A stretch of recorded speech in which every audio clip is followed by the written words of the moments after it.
My name's Charlotte Sturley and I'm a PhD researcher at the University of Leeds. Today I'm going to talk about a study on spatial variations in colorectal cancer mortality in England and Wales. So colorectal cancer, which is also known as bowel cancer, refers to a tumour that starts in the colon or the large bowel or the rectum. It's the fourth most common cancer in the UK, and it accounts for approximately 42,000 new cases diagnosed every year in the UK. It's the second most common cause of cancer death, and there are approximately 16,600 deaths a year. Therefore, colorectal cancer represents a major public health concern in this country. So reducing both socioeconomic and geographic inequalities in cancer outcomes has been a key policy aim since the publication of the NHS Cancer Plan in 2000. There's an extensive literature examining differences in colorectal cancer incidence, survival and mortality by socioeconomic deprivation. And there's been evidence for an association between colorectal cancer, both incidence and mortality, and socioeconomic deprivation in England. Geographical variations in colorectal cancer are less well researched. Geographical inequalities in colorectal cancer incidence and mortality have been reported at region level in the UK, but there is little research at the sub-regional level. So the aims of this study were to describe trends in colorectal cancer mortality by deprivation in England and Wales over a 20-year period, and then to describe these trends by sex and premature age. And we have defined premature age as deaths to people aged 75 years or below. And this is consistent with the definition used by Public Health England. For context, we compared colorectal cancer mortality trends to those for all cancers combined. And then we went on to analyse the spatial distribution of colorectal cancer mortality at the sub-regional level. So I'm firstly going to talk about the data and methods employed in the study, then some results, and finally the next step for this project. So firstly, we used death registration data, which was sourced from the UK Data Service. This contained annual colorectal cancer deaths for the period 1990 to 2012. This data was split by sex and by 5-year age group. Colorectal cancer was defined using the World Health Organization International Classification of Diseases. And for deaths prior to 2001, version 9 of the classification was used, and colorectal cancer is codes 153 and 154. Post 2001, the 10th revision of the ICD-10 coding system was used, where colorectal cancer is defined as C18 to 21. The analysis was carried out at a local authority level, and the data was for the 2011 LA geographies, of which there are 348 in England and Wales, but there was no mortality data for the City of London and the Isles of Scilly. So this reduced the total to 346 areas used in the analysis. We also had data for all cancers combined, and this is to compare the rates to colorectal cancer. Secondly, we used population estimates from the Office of National Statistics. So these were annual mid-year population estimates by local authority sex and 5-year age group for the same period, 1990 to 2012. And the population estimates represent the usually resident population on the 30th of June each year. The Townsend Deprivation Index was used as our measure of socioeconomic deprivation. This is a census-based index based on 4 census variables, which are the percentage of people unemployed, the percentage of overcrowded households, the percentage of households without a car, and the percentage of households which were not owner-occupied. This was calculated at each census time point over the study period, so 1991, 2000 and 2011. And here I presented results for 2001 based on the 2001 scores, as we felt this represented the midpoint of deprivation over the study period. The scores are then calculated into population weighted quintiles. So number 1 is the least deprived and number 5 is the most deprived. And these were matched to the LA geographies following the methodology set out by Norman. And finally, digital boundary data was also sourced from the Office for National Statistics. So the methods we employed were to calculate directly age-standardized mortality rates. So the mortality and population data were aggregated across the 5 deprivation quintiles and the 346 local authorities. So the direct method of standardization involves calculating age-specific mortality rates, which are derived by dividing the colorectal cancer, number of colorectal cancer deaths in each sex and 5-year age group by the population in the same group. And then these age-specific rates are applied to a standard population, which in this case was the 2013 European standard population. For area types, so the deprivation quintiles, a 3-year rolling average was used, and this was to remove any yearly fluctuations in the number of deaths. And for the analysis by local authority, 3 years of data was pulled around each census year. And again, this was if there were small numbers of deaths when split by LA and year. And for this presentation, showing the results for the 2011.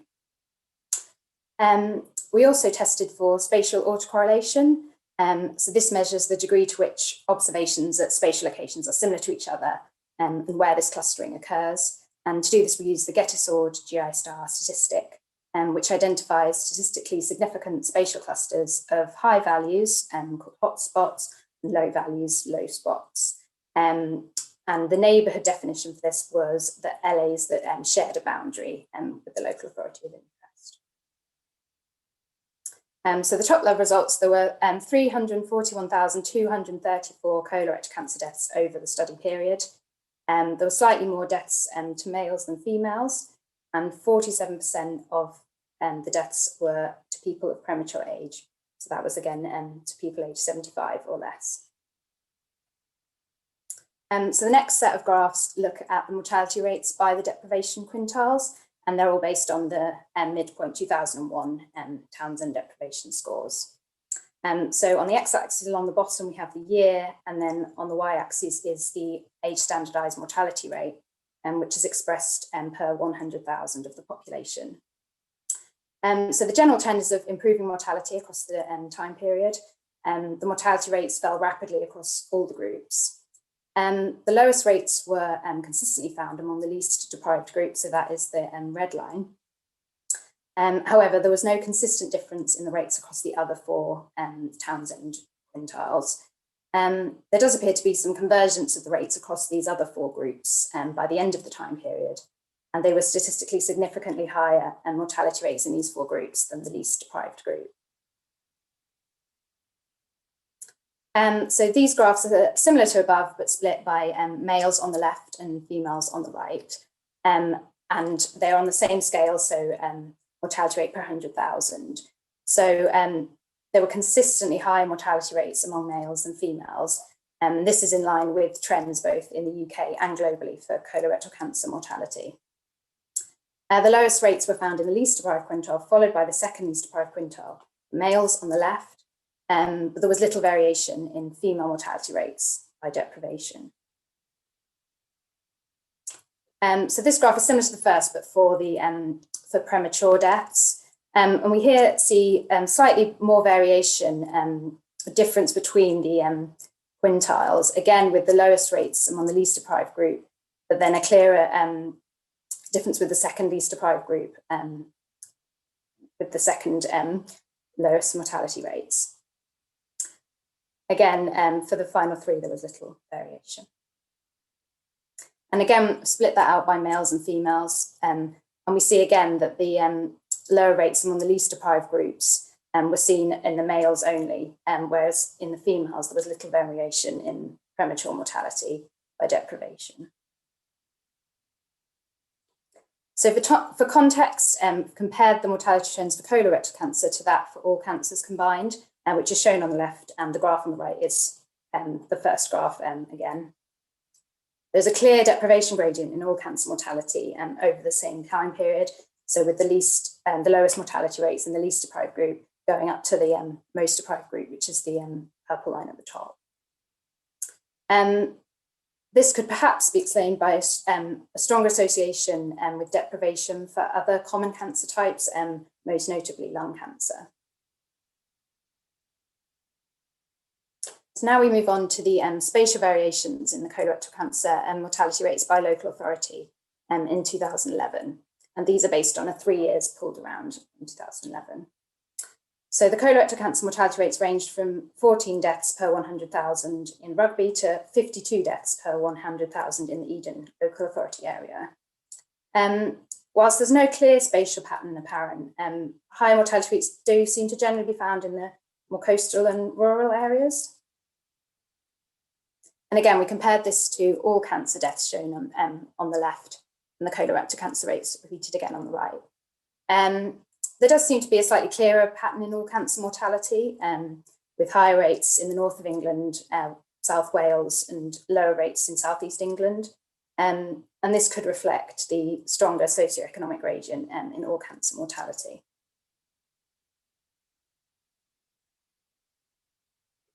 So this is the results of the spatial clustering analysis, which looks at each local authority area in the context of its neighbouring features. So some statistically significant hotspots of high colorectal cancer mortality were identified in South Wales, Lincolnshire, and Cumbria in the north. And some statistically significant cold spots of low colorectal cancer mortality were identified in Southeast England, Northwest London, and the West Midlands. And this hints at possibly slightly higher rates in rural areas. So therefore, we went on to repeat the deprivation analysis, but using population density as a proxy for rurality. The results of which are shown here. So again, the 5 lines are now, rather than the towns and quintiles, are a population density classification, which is based on the number of people per hectare. This does seem to suggest some more variation than found for deprivation. The lowest rates were among the most urban category, but there was no clear gradient with population density, as the next lowest rates were among a rural category. So this sort of led us on to think that perhaps there are other factors that could explain the spatial variation beyond deprivation and mortality. Or perhaps there's considerable variation in both deprivation and rurality within LAs, and perhaps LAs is a true course of geography to identify these patterns.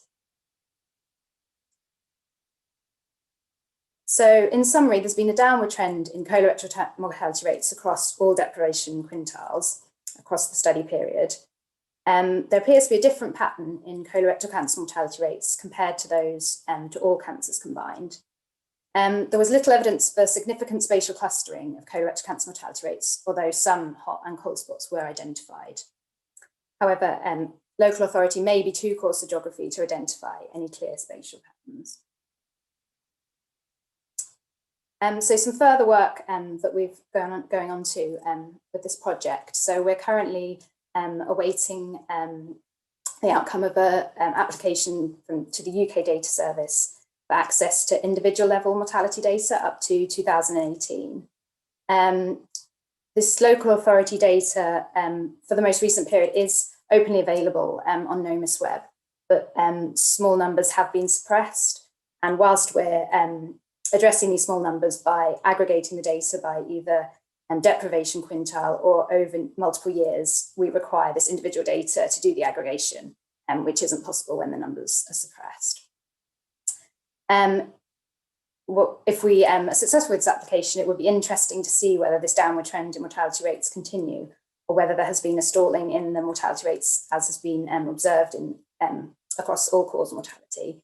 It would also be interesting to see whether any inequalities in the mortality rates are narrowing or widening in the most recent period. We recognise that there's a limitation to using a cross-section of deprivation, so at the census time points on a time series of outcomes, as this doesn't capture changing deprivation over time. So we've started work on a k-means clustering of areas by their deprivation trajectory, which would allow, for example, to compare areas with persistently high deprivation or low deprivation, or those with deprivation worsening reducing over the time period, how the mortality rates compare. Finally, if we were able to access this individual data, we may be able to look at the trends at a smaller spatial scale. As we've previously identified, LA may be too coarse a geography to identify some of these spatial patterns. And also in the spatial clustering, the results will depend on how that neighbourhood is conceptualised, and perhaps LA, with the kind of variable sizes, aren't the most appropriate level to use. However, we will need to take into consideration how to deal with small number problems, looking at smaller areas. And we have done some work with the LAs looking at standardised mortality ratios, which didn't produce any sort of different findings at LA level, but maybe more appropriate if we do go down to, for example, MSOA level. I'd like to recognise the support for this work from the Bobby Moore Fund and Cancer Research UK, and also the patients whose data was used in this analysis. Just a reference list, and then I'm happy to take any questions or feedback, and thank you for listening.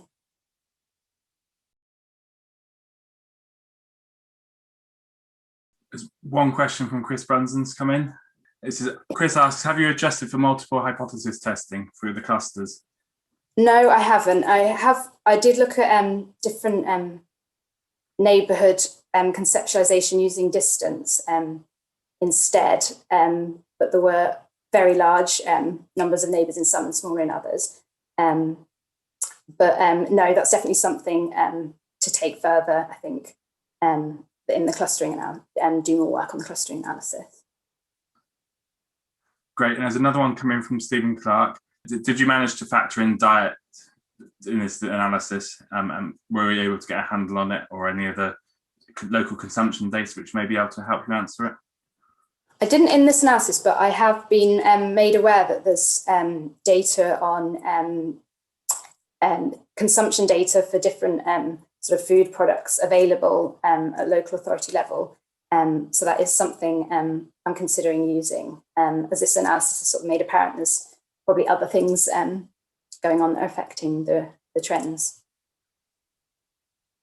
I've got one for me, a small. Have you considered access to services as part of your analysis in terms of mortality and whether better access may improve outcomes? So that was something that sort of came up with when we looked at the rurality, because I know there's research, particularly in Scotland, that's shown that outcomes for cancer patients are worse for those living further. So I haven't in this analysis, but another data set that I'm hoping to use is hospital data. So it looks at how, which hospital the patients went to for treatment. So that could give a better, I think, show better whether, how far they're having to travel would affect the outcomes.